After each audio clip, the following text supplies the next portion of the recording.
This presentation is brought to you by Sovereign Laboratories, manufacturers of the most bioavailable colostrum on the market, clinically proven to heal leaky gut syndrome. I'm going to talk about anti-aging, hormonal imbalances, and a little bit how to de-stress your life. Living in New York, it's very stressful. And by show of hands, anybody could tell me who's not stressed today? No hands coming up. I'm assuming everybody's stressed, right? So I'm going to talk a little bit about how stress affects your life. Does it affect your weight? Does it affect longevity of your life? So first I'm going to go briefly of what happens during stress. Stress is something our body's response to protect and help us survive the emergency. So our body responds when there is an emergency, when there is stress. It responds in a way to protect us and helps us to survive. We have tiny adrenal glands that are located in our kidneys, and they help us in our fight or flight response. They help us to produce adrenaline. That adrenaline will help us to produce more hormones to dilate our vessels, to increase our blood pressure. It kind of decreases our sense of hunger and help us to survive if we need to run away from someone. The whole response started talking about 1,000 years ago when our ancestors used to live in the caves, went hunting, which was perfectly fine. It helped us to survive and it helped us kind of to be safe. Nowadays, we're not living in the caves, thank God. We're not hunting animals, right? But every little emotional or physical stress that we experience, it will have the same reaction on our body. It causes our adrenaline to be secreted. It increases our heart rate. It increases blood pressure. It helps us to survive, which is fine. You react emotionally to a situation. Your body is kind of trying to protect you from any physiological or emotional stress.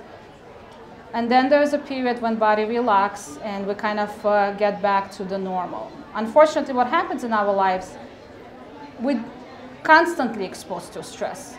You're going to work, you're getting late, you're upset that you're going to be yelled by your boss, and you get stressed, your hormones get released. You came to work, one of the colleagues said something to you, you get upset again, another hormone gets released. You missed your breakfast, you missed your lunch, your body's compensating, again your hormones get released. So your body doesn't get a chance to relax and calm down and regenerate. That's constant stress puts eventually will put a little bit of effect, will have effect. It will affect the thyroid gland, it will affect the hormones, it will affect the whole body, and obviously if you're constantly under stress, your lifespan gets shorter as well. What could be side effects of all those stressful situations? Aside from emotional, physiological, everybody is different, so will exhibit differently. Patient might develop eventually gut problems. They might be super allergic to different components. It might be exhibited as different allergic reactions. It could be hormonal imbalances as thyroid problems. It will definitely affect ovarian hormones production or testosterone production, because when adrenaline and cortisol is being produced, if it's overproduced, it will convert all the hormones that usually thyroid and ovaries and testosterone being produced into cortisol to support us. Eventually, our body will start to save cortisol, which will help us to gain weight. I shouldn't say help, it actually would be a side effect, but a lot of it connected to hormonal balances that we have. So now the question is how to break that cycle, or what to do about it, or what could be done, right? In the book, I wrote a book, and the book has 4 parts. It's mostly targeted to women. It could be read by men as well. By all means, you're welcome to do that. Maybe it will help you to understand women a little more. I don't think women could be ever understood. That's what my husband says usually anyway, but it could be something that maybe help you to understand the woman. So I started, the first chapter is mind and body, because there is a saying, it's not how much stress you're exposed to, but how much you perceive that affects you. And my grandmother, who I dedicated the book, she used to say, stress could be all around you. You can't change all the people in your situation, not always. What you need to learn how to change is yourself. So first part of the book, focus on mind and body. How to more or less learn to your reaction to response to stress. Because yes, somebody said something upsetting to you. Do you really need to react and get upset about it? Maybe it's something that could be ignored and I've seen people, they riding in a subway in the morning, everybody's upset, they're not happy, they argue with each other. You're going to be on the train for a couple of minutes with each other. Is it worthwhile to say nasty things and argue? You're forgetting that every time when you react negatively to somebody else, you're producing all those hormones that eventually impact negatively you. So is it something that could be worked on? I definitely think it is. It's a mind-body connection. When you have negative thoughts and negative emotions, it affects your own body in a negative way as well. So a little bit of meditation maybe, whenever you're exposed to stress and let's say you couldn't help yourself, you already reacted, what do you do about it? You need to calm down, you need to continue with your life. What could you do to help you to relax and kind of forget what happened and move on and work on what happens in your life? Next part in the book is about hormonal imbalances, how to understand hormonal imbalances, what is triggered by, what happens in life. Food affects our hormones, our lifestyle affects our hormones, our sleep, believe it or not, affects our hormones as well. So I wrote a lot about how to manage a lifestyle, and it says for busy women, a lot of us, we don't have time to do a lot of good stuff, even if we want to be on a healthy path. So I kind of set a guide how to achieve a healthy lifestyle by following easy to do, a little bit of meditation that will take a minute or two a day to do and kind of help you to calm down and relax. When we're in that calming state of mind and we relax, it helps us to regenerate and reproduce endorphins that are happy hormones, produce dopamine, and helps our body to regenerate new cells. I also talk a lot about sleep in the book.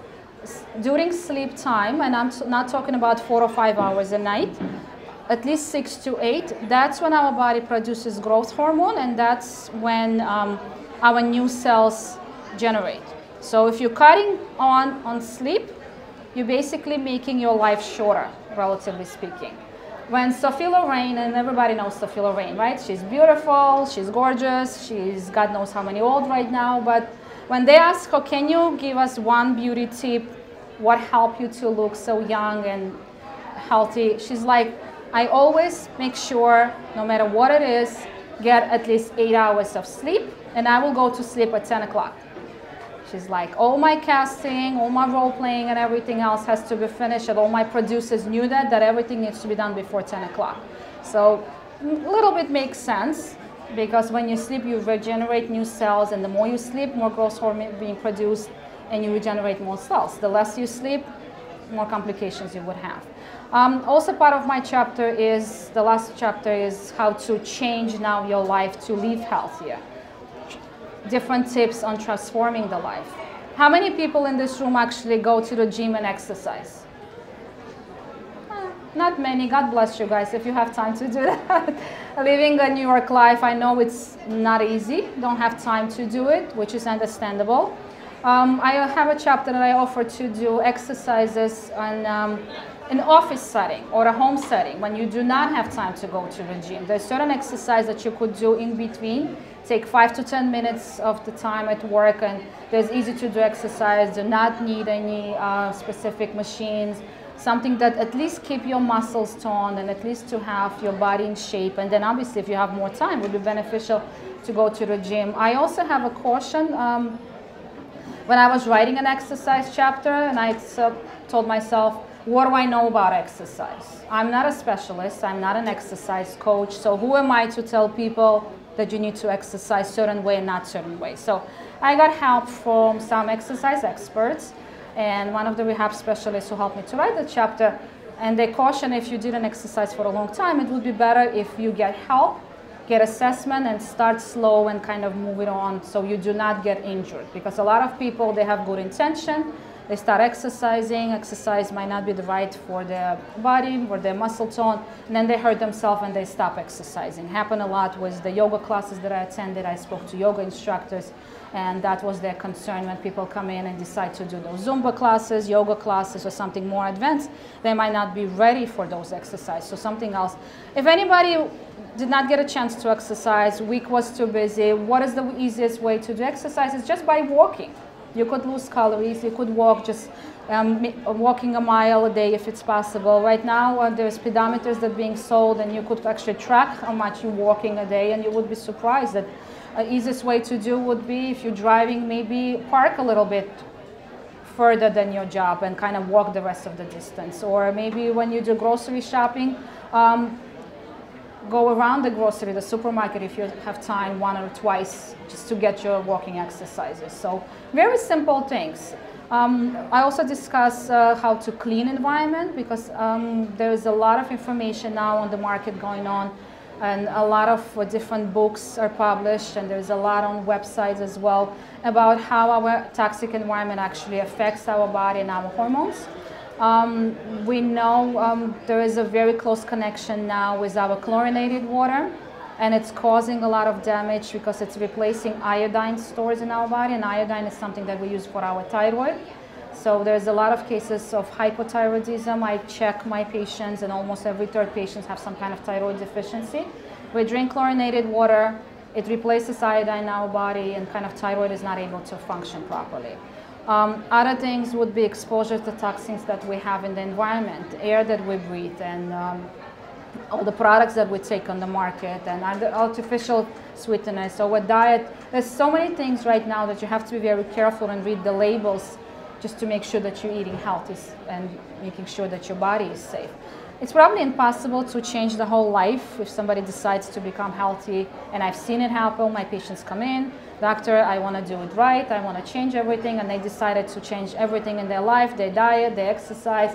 Well, guess what? Those people are usually the ones that have good intention, but they're not successful. Because if you've been living in a certain lifestyle for past 10, 20, 30, 40 years, and all of a sudden you decide to change everything, it might not happen right away.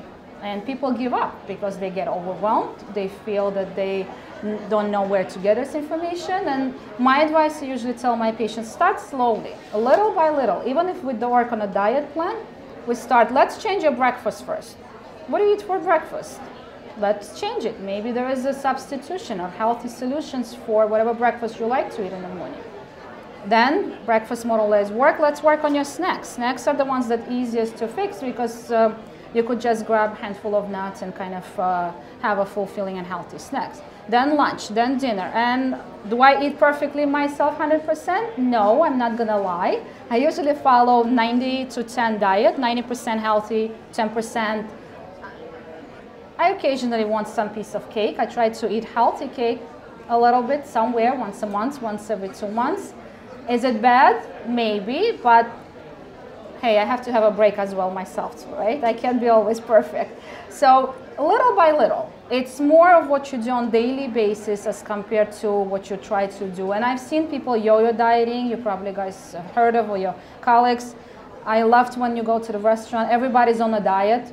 And then when you see what people are ordering, it's, I don't know what diet they're following. It's interesting for me to know, but it does not belong on any particular diet specifically. So we do have a mindset of being healthy, but it's not always easy. You just need to make a decision. Okay, if you ate something extra today, maybe there's something else that you could change in your dinner if there was a lunch that was very fulfilling, right? So little step at the time, gonna take you longer maybe to achieve what you would like to achieve, but at least it's going to be something that's going to be more sustainable in the future instead of doing everything at one time. So when I wrote a book, that was my whole idea. I've always had a busy life, have kids, I have family, been in school, working. So I did it step by step, and that's what I offer in the book, step-by-step plan, how to do it slowly and do not get overwhelmed. And if something didn't happen, I let it go. And I start anew the next day and just move on. Don't get upset or stressed over of things that we're not able to achieve for this day. So, another thing that my intention was with the book and why I specifically focusing on women, I do see a lot of women in my practice. And regardless of the age that women are, we tend to think for somebody who's in their 20s and 30s, they're healthy, they don't have to worry about anything. That's not the trend that I'm seeing, unfortunately.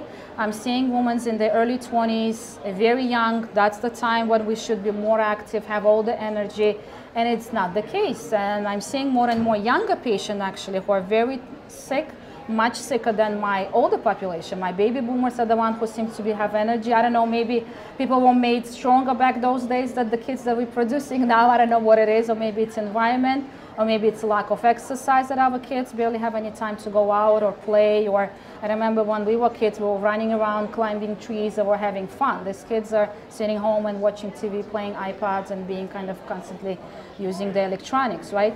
So usually try to start with the protocol, do the testing, and target things that are more or less important for the person. Lack of energy, find what is the problem for lack of energy. Is it the lifestyle? Is it the diet? Is it the environment? Is it actually something to do with their hormonal imbalances, which is very common nowadays? So trying to find an approach that helps the person to more or less balance their lifestyle, balance their hormones, balance more or less their diet, and kind of help them to be on that recovery path slowly, step by step, and lead a healthy life. I have a quote in the book saying that healthy lifestyle is not a destination, it's a journey. It's not something you come in, I give you a magic pill, you feel healthy the next day, and you leave and never come back. It's something that you do continuously for the rest of your life, and purpose to enjoy your life, be healthy, and be happy.